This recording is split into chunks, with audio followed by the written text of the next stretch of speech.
And I do not see how anybody in their right mind could watch any of this and think they are getting anything other than a heaping helping of a Costco-sized serving of complete propaganda. What is up? My name is Eric. This channel is called Report and Opine. I am back. This, of course, is the epicenter for all of your current and captivating coastal elite chaos. So please hit that subscribe button, like the video, ring the notification bell, leave a comment or two, share this with a friend. Let's go.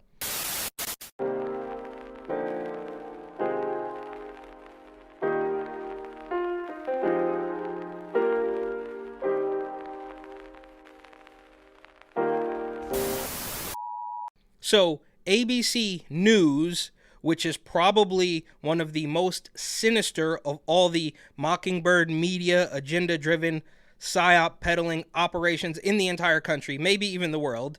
And we know that fake news is all around us. There are dozens, hundreds, thousands of online rags. But the legacy media make it known that they are partisan outlets. CNN did try to clean that up a little bit after Jeff Zucker and Brian Stelter and little Fredo Cuomo and Don Lemon were all ousted, but we know what's up. However, ABC, which is owned by Disney, and I have to mention that every single time I mention them, just like how when I mention San Francisco Mayor London Breed, I have to bring up her $23,000 ethics violation fine. But anyways, ABC might be the worst of the bunch because somehow, some way, they are still pretending that they are just reporting regular news, even though Disney, the ABC parent company, was quite public about their feud with Ron DeSantis out in Florida. But you should just ignore it. Do not do your own research. Do not connect the dots. That could lead you down a deep rabbit hole and you could turn into a weirdo conspiracy theorist or something like that. Very scary stuff. And I recently did 2 videos about a single article that ABC posted highlighting all of the anti-LGBTQ laws or bills or whatever that were swirling around in 2023. And at that time, I think they actually made a mistake and embedded the wrong video with the article, which they have since fixed. So good on them for that. Go ahead and check out that video. And I did do a video a while ago about ABC7 Bay Area news anchor Reggie Akey, and I do want to look at his content again just for a quick recap. But before I get there, a little bit about what's going on the ABC News Instagram accounts and some of their affiliates.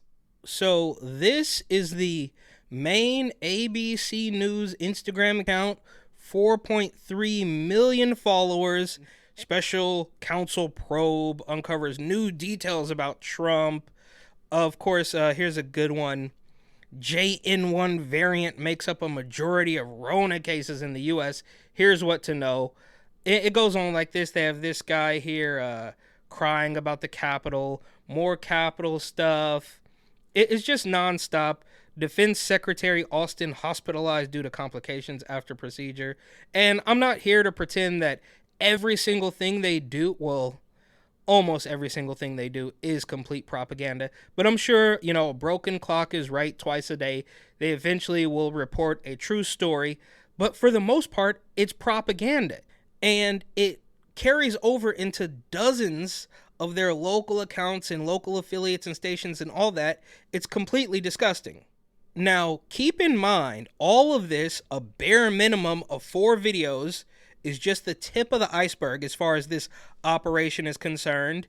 There's also a clip of a woman talking about a weird Disney Epstein connection, which is relevant. Blurb update today on Epstein. It was showing a photo of him at Disney. He's sitting down at the table, Piglet's behind him. It's him and another guy sitting down, and this guy is holding this girl, like by her arms like this. That same girl is in another photo with Epstein. They're on the plane. She's like she's sleeping, she's laying down, and he's holding her like this. Then, come to find out, Disney sent kids to his island for snorkeling trips for like 9 years. Snorkeling. And their cruise ships made stops at his island all the time. Dude. But it's also sort of a completely different can of worms, so we'll save that for a different time. And if you go to Reggie's Instagram account, you will see there are hundreds of weirdo LGBTQ agenda-driven news pieces. You could literally scroll for hours on this ABC nonsense, which I did, but there is one Reggie Aki news clip that really stuck out to me where he says something along the lines of, well, you're just not a good person if you don't let your kid cut his junk off and call him the name he demands, or something like that. Other focus today is Transgender Day of Visibility, a day to celebrate the achievements of transgender rights activists and to increase awareness of the ongoing challenges that transgender and gender nonconforming people face. What the fuck are you talking about, man? It comes at a time when lawmakers around the country are passing legislation that puts limits on the transgender community and their rights. There are various events happening around town. We put a full list of them on our website, abc7news.com. But I think most of all, it's just a time to really think about the folks in our community who have done a lot, will continue to do a lot, and who need our support. You desperately need our support. What? Bro, what are you talking about, man? There is legislation in actually every state, so let's not count out California, that are coming for trans people in some shape, form, or fashion. Now, that can be on the extreme end. That could also be in our state. I'll just talk about in California, there's a bill that I was looking at actually last week that would require the school to notify a parent if a child decides to use a different pronoun at school. Bro, I'm out, man. That nigga's tripping. Right now, you don't have to do that. Why would you do that? That's their business. And if a student comes to me or something and says, I like my pronouns to be they, them, or she, her, or whatever the case, sure, I'll honor that. That's fine. So, And also, and you might think, okay, well, what's the big deal about informing the parent? Yeah. Well, that's because you're probably a really good person. Yeah. And there wouldn't be consequences for your child if they came home and the teacher informed you. Right. There are lots of people who are not very good people. Yeah. And they would hear that and they would freak all the way out, and possibly it would be very bad for their child. So Yeah. there are reasons that that would be a bad idea. yes, exactly. And there he is with some other ABC weirdo puppet who just cannot believe that even in California, people are pushing back against this.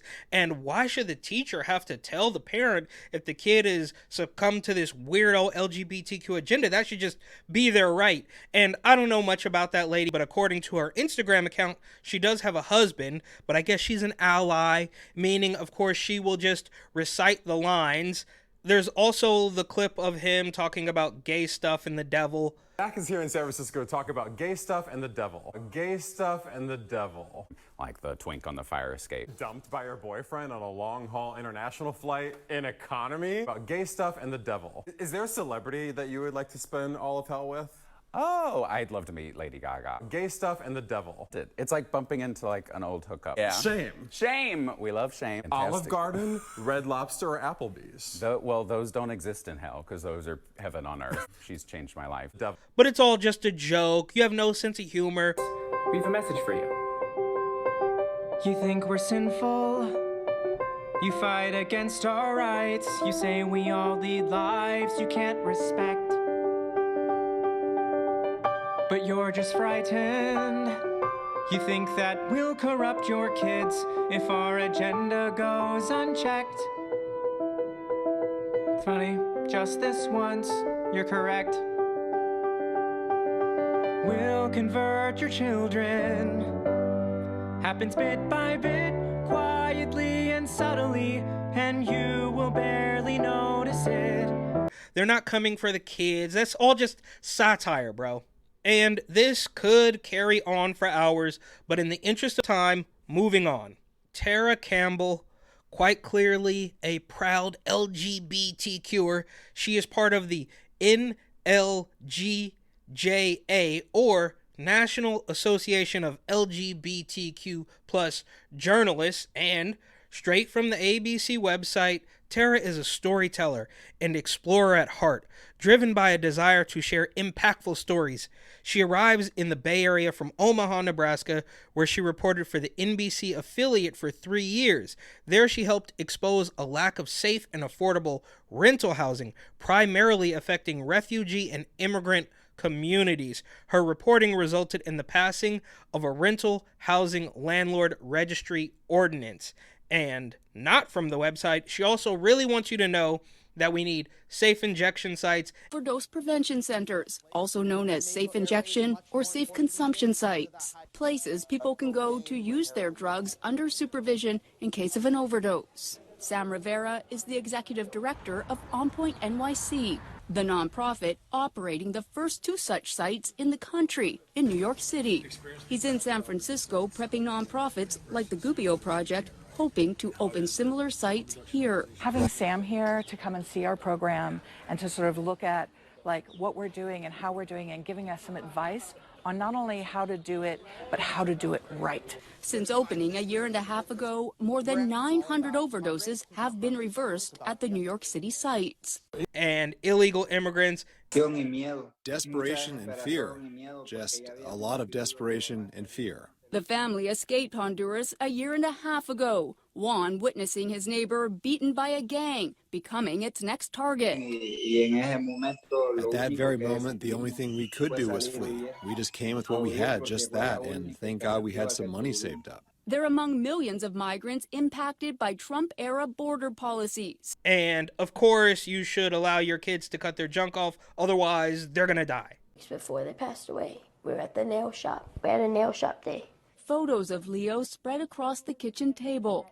Sarah remembering her son as he was. This was on Thanksgiving, our last Thanksgiving. I think Dad was tickling their toes. Yeah, it's a big smile. A lot of laughter. Yeah. Is that often how you think of him? Always. So happy. 12-year-old Leo died by suicide last year, not too long after asking to change his name and pronouns. Then there's Zach Fuentes from the site once again. I come from a very diverse background and was taught at an early age just how important freedom of the press is. My dad is Afro-Cuban, coming to this country from communist Cuba. My mother is Puerto Rican and Irish, and raised by my Italian-American grandfather. I was born and largely grew up in Las Vegas, Nevada, with a lot of other kids from similar diverse backgrounds. Through that, my interest in people and other cultures was born. And predictably, his Instagram is full of pictures of him and his boyfriend wearing Mickey Mouse ears and all sorts of "we're definitely not coming for the kids" content. But perhaps most notably, he spoke to California Senator Scott Wiener, the creepiest man in all of American politics, about Senate Bill 145 and how it protects the LGBTQ kids. Now, can you just sum up what this is? There's a lot of misconceptions by some people. We saw a whole bunch of comments on our Facebook page. We haven't even posted anything about this yet. It was just in the comments on the governor's press conference today. A whole bunch of people just started talking about it. But can you really just talk about what it was that you presented? Sure. So Senate Bill 145 it's an anti-discrimination law. It ends discrimination against LGBTQ young people on the sex offender registry, the law enforcement. The sex offender registry is so bloated with people who are not a threat to anyone or no longer a threat that it is not useful to law enforcement in promoting public safety. So by limiting the sex offender registry to people who are actual predators, to people who are actually dangerous, we enhance law enforcement, because then the police can focus on the people who are actually a threat and not the senior citizen who had sex in a park 50 years ago. He also went on to discuss how he knows a young gay man, and we're all just sitting here like, Scott, we know you do. Of course you do. Your entire political career is based around the idea that you know some young gay men. There are, I know of a young gay, an 18-year-old gay teenager right now who he is facing the sex offender registry because he had sex with his boyfriend, and the boyfriend's mom found out and is homophobic and called the police, and now he might have to go on the registry. Scott also says that right-wing press outlets publish false information about his bills, which is basically him admitting that ABC7 is indeed a friendly and by default left-wing press outlet. Then there is Good Morning America, which notoriously praised and arguably created Desmond is Amazing, the little drag kid. It was posted in a pre-Rona world all the way back in 2018. It was weird then. Please welcome Desmond Napoles, aka Desmond is Amazing.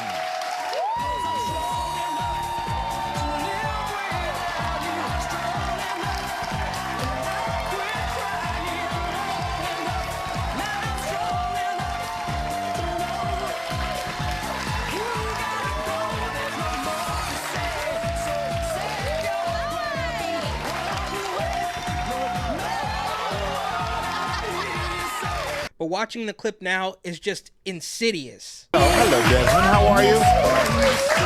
How you doing? Thanks for being here. I love that you love root beer, caffeine free. I can get on board with that. My mom doesn't like me drinking caffeine. Does it make you hyper? Yeah, me too. They don't like when I drink caffeine either. But Desmond, you're one of the youngest and first drag queen/kids. And I've heard you... It has big, the word candy scrawled on the side of a white windowless van vibes. And then there's George Stephanopoulos, straight from ChatGPT. Stephanopoulos is an American television host, political commentator, and journalist. He is best known for his roles on ABC News programs. Stephanopoulos served as the White House Communications Director during the Clinton administration from 1993 to 1996. After his time in the White House, he transitioned to a career in journalism. Stephanopoulos is the chief anchor and political correspondent for ABC News. He is a co-anchor on ABC's Good Morning America and hosts the Sunday morning political affairs program This Week with George Stephanopoulos. And then from Google, after typing in Stephanopoulos Clinton scandal, it says, in 1994, after Paula Jones accused Bill Clinton of sexual harassment, Stephanopoulos and James Carville sought to discredit her allegations against Bill Clinton. Both men suggested that Jones was just seeking cash for her story. Should we believe all women? Yes. No matter what? Most of the time. Okay, so that in between where we're not sure, what do we need in a court of law? Probably some women to figure it out. So should we believe all women? Yes, totally. I am absolutely in favor of believing women because I feel like we are not really believing women enough, and that's why all these cases pop up. In 2015, from the New York Post, George Stephanopoulos has forfeited all trust as a newsman after he gave at least $75,000 to an organization that acts like a political super PAC for Hillary Clinton's presidential campaign and a tax-free slush fund for the Clinton family and their cronies. They went on to say, he made two unforgivable decisions. He didn't tell his bosses about the donations, and he didn't tell viewers that he had given money to the foundation, even as he reported on it and the Clintons.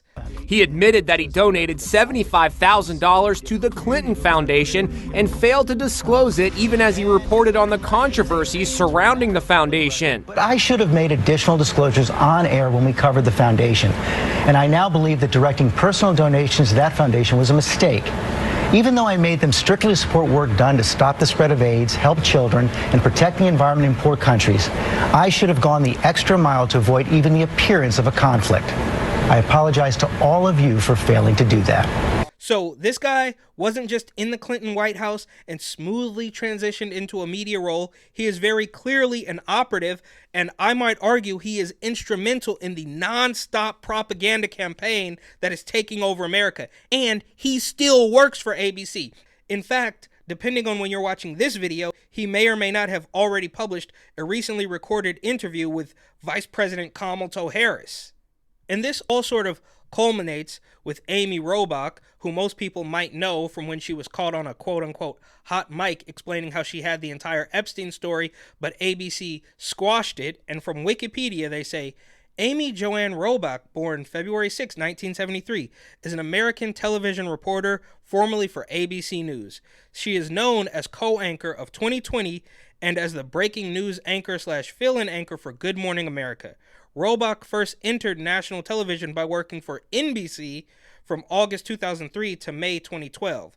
She served as a national correspondent for NBC News from 2003 to 2007 and became co-host of the Saturday edition of NBC's Today Show, as well as anchor for MSNBC from 2007 to 2012. From May 2012 to January 2023, Robach worked for ABC News. She was a contributor for Good Morning America from May 2012 until March 2020, when she became the host of Pandemic, What You Need to Know, a show created in response to the Rona pandemic. The show would later become GMA3, What You Need to Know, which she co-hosted from September 2020 to December 2022.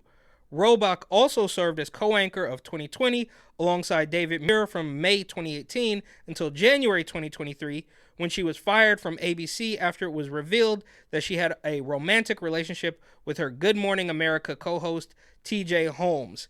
So, no mention of the Epstein story in the first 5 paragraphs of her Wikipedia entry, even though I could make the argument that's literally what she is most known for. Nobody was tuning into NBC or ABC to listen to Amy Robach spew propaganda. They started searching for her after the Epstein story broke, but Wikipedia, for some reason, is more concerned with her on-screen love affair. I've had the story for 3 years. I've had this interview with Virginia Roberts.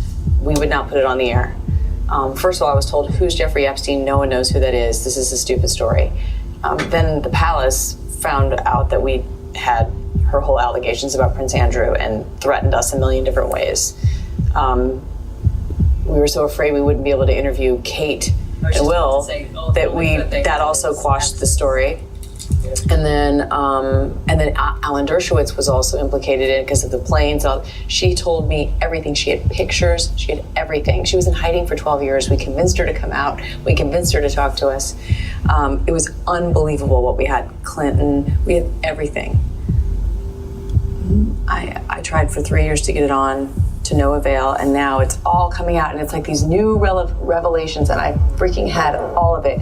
I'm so pissed right now. Like, every day I get more and more pissed because I'm just like, oh my God, what we had was unreal. Other women backing it up. Hey, yep. Brad Edwards, the attorney, 3 years ago, saying there will come a day when we will realize Jeffrey Epstein was the most prolific pedophile this country has ever known. And I had it all 3 years ago. Amy, why did they quash the story? You had it all. You wanted to do a journalism, right? What happened? Well, ABC quashed the story because, according to them, the investigation didn't meet their standards. It likely had nothing to do with the Stephanopoulos Clinton connection or the ABC Disney Epstein connection. None of that. And this, by no stretch of the imagination, is an exhaustive list. In fact, I would probably say being a completely slimy, corrupt loser and having all willingness to lie and distort facts is one of the prerequisites for snagging a job over at ABC. And you have thousands of these creeps all over the country. There's loads of other news organizations. In fact, most other news organizations are doing the exact or a very similar thing, I should say. I mean, think about Brian Williams over at NBC. That's a huge one. But there is no fixing this, and that's why they're kicking and screaming and crying on the way out. They're trying to censor things that they no longer have control of, and I do not see how anybody in their right mind could watch any of this and think they are getting anything other than a heaping helping of a Costco-sized serving of complete propaganda.